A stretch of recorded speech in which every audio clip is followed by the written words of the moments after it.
Pán Laco a tie nízke ceny potravín sú teraz v miestnosti s vami. Laci, nesranduj. To je debilina. A teraz ten o Snehulienke. Ten, kam chodí nakupovať. Vidno, že nechodíš do obchodov s potravinami. A kde klesli, to chcem vidieť. Ceny potravín klesli možno v parlamentnom bufete. Pomýlili ste si dátum. Nie je 1. apríla. Prečo to nevidieť aj na cenovkách v obchodoch?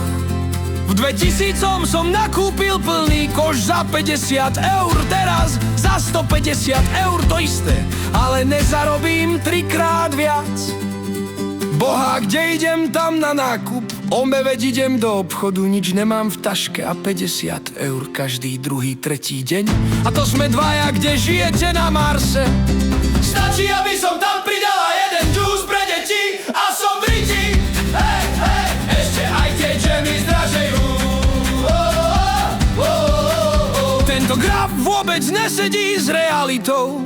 Asi už na Súmračnej bolo čo to popite, keď sa tvoril. Má tohto trotla ako ekonomického riaditeľa vo firme, tak skrachuje do mesiaca. Ľudia, neverte vlastným očiam, verte vláde.